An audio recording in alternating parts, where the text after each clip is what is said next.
Hello friends, welcome to my YouTube channel. तो हमारी class 10th science chapter 7 की series चल रही है, जिसमें कि हमने पिछले दो वीडियोस में एक तो डाल्टन का एटॉमिक मॉडल और एक थॉमसन का एटॉमिक मॉडल पढ़ लिया था। तो अब हम तीसरा एटॉमिक मॉडल पढ़ेंगे, जो कि रदरफोर्ड के द्वारा दिया गया था। तो उन्होंने एटॉमिक मॉडल देने के लिए एक्सपेरिमेंट किया था, जिसको हम बोलते हैं रदरफोर्ड्स गोल्ड फॉइल एक्सपेरिमेंट। ठीक है। तो ये जो रदरफोर्ड का गोल्ड फॉइल एक्सपेरिमेंट है, ये एक साइंटिस्ट थे अर्नेस्ट रदरफोर्ड, जिनके द्वारा ये एक्सपेरिमेंट किया गया था। तो उन्होंने क्या किया कि एक थिन गोल्ड की शीट ली। ठीक है, गोल्ड फिल्म ली।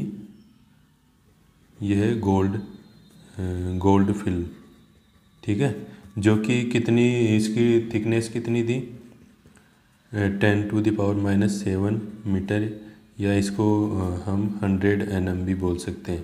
तो ये जो गोल्ड फॉइल थी या गोल्ड फिल्म, वो इतनी पतली थी। ठीक है। तो अब क्या किया उन्होंने, ये जो गोल्ड फॉइल थी, इस पर उन्होंने अल्फ़ा पार्टिकल्स की बौछार करवाई। यहाँ पर ये अल्फ़ा सोर्स है, अल्फ़ा पार्टिकल्स का सोर्स। ठीक है, अल्फ़ा सोर्स, जिसमें कि कोई रेडियो एक्टिव मटेरियल रखा हुआ है। ठीक है, या रेडियो एक्टिव मटेरियल होता है जो कि अल्फ़ा पार्टिकल्स को रिलीज़ करता है। तो ये अल्फ़ा पार्टिकल्स इस अल्फ़ा सोर्स से रिलीज़ हुए। ये अल्फ़ा पार्टिकल्स यहाँ पर या आगे रिलीज़ हो रहे हैं, अल्फ़ा पार्टिकल्स। यहाँ पर जो अल्फ़ा पार्टिकल्स हैं वो क्या है, हीलियम+2। तो ये अल्फ़ा पार्टिकल्स है, हीलियम+2। तो ये जो अल्फ़ा पार्टिकल्स है वो अल्फ़ा सोर्स से रिलीज़ हुए, और रिलीज़ होने के बाद किससे टकराए, गोल्ड फॉइल से। तो गोल्ड फॉइल से टकराने के बाद इसमें इसके चारों तरफ एक स्क्रीन लगी हुई थी, फ्लोरोसेंट स्क्रीन, फ्लोरोसेंट स्क्रीन। तो जैसे ही फ्लोरोसेंट स्क्रीन, तो जैसे ही ये अल्फ़ा पार्टिकल से गोल्ड फॉइल से टकराए, तो टकराने के बाद एक फ्लैश उत्पन्न हुई। ठीक है। तो वो फ्लैश किसकी थी कि इनमें से कुछ पार्टिकल्स इस फॉइल से बाहर निकलकर इस फ्लोरोसेंट स्क्रीन पर टकराए। ठीक है। फ्लोरोसेंट जो स्क्रीन थी वो किससे कोटेड थी, जिंक सल्फाइड से, ZnS। यहाँ पर ये ZnS, सॉरी, ये जिंक सल्फाइड है, यहाँ पर ZnS, ये जिंक सल्फाइड से कोटेड थी। तो जैसे ही अल्फ़ा पार्टिकल्स की गोल्ड फॉइल पर बॉम्बार्डमेंट हुआ, तो ये जो अल्फ़ा पार्टिकल्स है वो इससे टकरा कर और इससे निकल गए, और जो फ्लोरोसेंट स्क्रीन थी उससे टकराए, जिससे कि इस फ्लोरोसेंट स्क्रीन पर फ्लोरोसेंस उत्पन्न हुई, यानी एक चमक उत्पन्न हुई। तो इस बेसिस पर उन्होंने कुछ ऑब्जर्वेशंस निकाली, है ना, यानी एक्सपेरिमेंट किया था, तो उसके बेसिस पर कुछ ऑब्जर्वेशंस निकाली। तो उन्होंने क्या ऑब्जर्वेशन निकाली, most of the alpha particles moved straight. तो उन्होंने क्या देखा कि जो मोस्ट ऑफ द जो अल्फ़ा पार्टिकल्स थे वो सीधे ही गोल्ड फॉइल से पार हो गए। ठीक है, उनमें कोई भी डिफ्लेक्शन नहीं हुआ, वो सीधे ही गोल्ड फॉइल से निकल गए। दूसरा था a very few particles were deflected through small angle. तो इसमें से कुछ अल्फ़ा पार्टिकल्स ऐसे थे जो कि स्मॉल एंगल से डिफ्लेक्ट हुए, है ना। कुछ ऐसे अल्फ़ा पार्टिकल्स थे जो कि स्मॉल एंगल से डिफ्लेक्ट हुए, कुछ ही अल्फ़ा पार्टिकल थे। और तीसरा था out of the 20,000 particles 1 particles was deflected by 180 degree angle.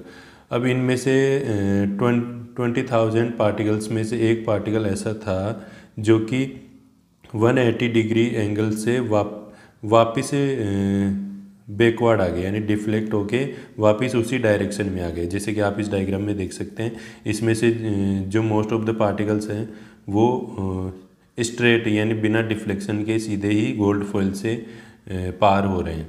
ठीक है। और कुछ अल्फ़ा पार्टिकल्स ऐसे थे जो कि कुछ एंगल बनाकर इस फॉइल से निकले, और 20,000 में से एक अल्फ़ा पार्टिकल्स ऐसा था जो कि 180 डिग्री एंगल से वापस पीछे आ गया, बैकवर्ड आ गया।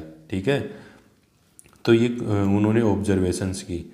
अब इन ऑब्जर्वेशंस के बेसिस पर उन्होंने कुछ कंक्लूज़न निकाले, ठीक है, कुछ कंक्लूज़न निकाले। तो पहला कंक्लूज़न था entire positive charge and mass of the atom are concentrated in the centre called nucleus. तो उन्होंने क्या कंक्लूज़न निकाला, पहला कि जो न्यूक्लियस का जो एंटायर पॉजिटिव चार्ज है और जो मास है वो जो न्यूक्लियस है उसके सेंटर में कॉन्सेंट्रेटेड होता है। यहाँ पर ये जो सेंटर है इस तरह से, ये एटम है, ठीक है, और इसका ये न्यूक्लियस है। तो इस सेंटर में जो एटम का जो पूरा मास है, जो पूरा मास है और जो पॉजिटिव चार्ज वो इस सेंटर में कॉन्सेंट्रेटेड होता है, ठीक है।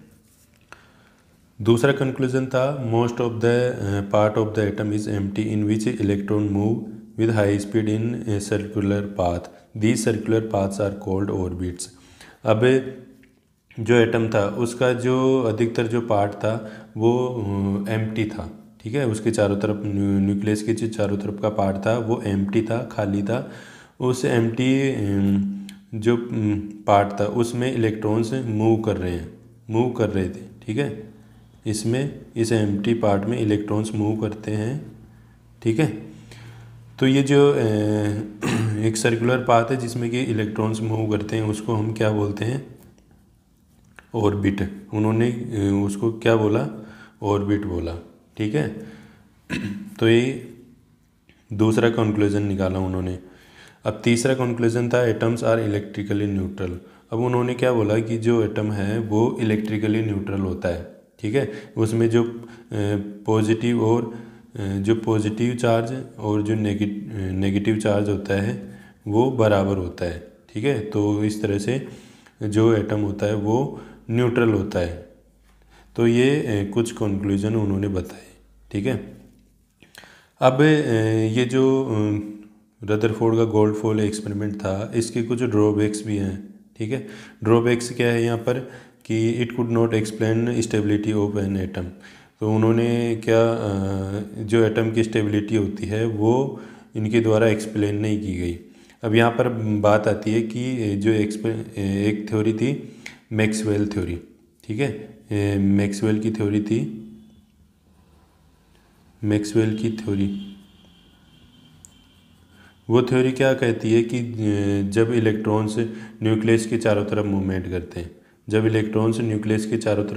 करते हैं तो वो कुछ एनर्जी रिलीज़ करते हैं, ठीक है। तो एनर्जी रिलीज़ करते हैं तो उनकी जो वेलोसिटी है वो कम हो जाएगी। तो कम होते होते वो एक समय पर आकर न्यूक्लियस में समा जाएंगे, न्यूक्लियस में गिर जाएंगे, कुछ इस तरह से। जैसे ये इलेक्ट्रॉन इसके चारों तरफ न्यूक्लियस के चारों तरफ चक्कर लगा रहा है तो ये कुछ इस तरह से सर्कुलर पाथवे में मूवमेंट कर रहा है, तो ये एनर्जी रिलीज़ करेगा, ठीक है, एनर्जी रिलीज़ करेगा। तो जब एनर्जी रिलीज़ होती है तो वेलोसिटी भी डाउन हो जाएगी, इलेक्ट्रॉन की, ठीक है। तो वेलोसिटी डाउन होते ही जो इलेक्ट्रॉन है वो इस तरह से चक्कर लगाते हुए इसमें एटम में गिर जाएगा, ठीक है। तो ये मैक्सवेल की थ्योरी बोलती है। तो उस समय मैक्सवेल ने थ्योरी दी थी। तो इस मैक्सवेल की थ्योरी के हिसाब से जो रदरफोर्ड था वो एटम की स्टेबिलिटी एक्सप्लेन नहीं कर पाए कि एटम स्टेबल कैसे रहता है, ठीक है। अगला ड्रॉबैक था it could not make clear the electronic structure of N atom. और इन्होंने ये भी नहीं बताया कि जो इलेक्ट्रॉन्स होते हैं एटम में वो किस तरह से उसमें जमे रहते हैं, ठीक है, उनकी जो स्ट्रक्चर होती है इलेक्ट्रॉन्स की वो कैसी होती है एटम में, तो वो इनके द्वारा क्लियर नहीं की गई, ठीक है। तो ये दूसरा ड्रॉबैक था। तीसरा ड्रॉबैक है Rutherford's model does not explain number of electrons and their arrangement in an atom. और रदरफोर्ड के द्वारा जो इलेक्ट्रॉन्स थे वो उनका जो नंबर था वो एक्सप्लेन नहीं किया गया कि जो एटम होता है उसमें कितने इलेक्ट्रॉन्स पाए जाते हैं, तो वो इनके द्वारा एक्सप्लेन नहीं किया गया। और इसके अलावा उनका जो इलेक्ट्रॉन्स का अरेंजमेंट होता है, ठीक है, उनका अरेंजमेंट कैसे होता है, ऑर्बिट्स में कौन से ऑर्बिट में कितने इलेक्ट्रॉन आएंगे, और कैसे कैसे वो बढ़ते जाएंगे ऑर्बिट्स में। तो वो इनके द्वारा अरेंजमेंट क्लेरिफाई नहीं किया गया। तो ये इसके 3 ड्रॉबैक्स थे। तो इन ड्रॉबैक्स के बेसिस पर इनकी जो थ्योरी थी वो ज़्यादा चली नहीं, है ना। तो बाद में नील्स बोर के द्वारा इनके जो ड्रॉबैक्स थे वो दूर किए गए। ठीक है, वो जो नील्स का एटॉमिक मॉडल है वो हम नेक्स्ट वीडियो में पढ़ेंगे।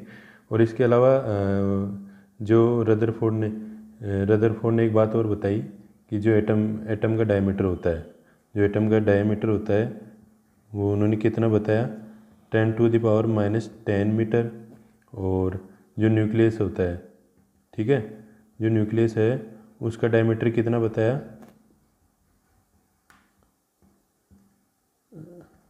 10⁻⁻15 मीटर। तो ये उन्होंने एटम का डायमीटर और न्यूक्लियस का डायमीटर बताया।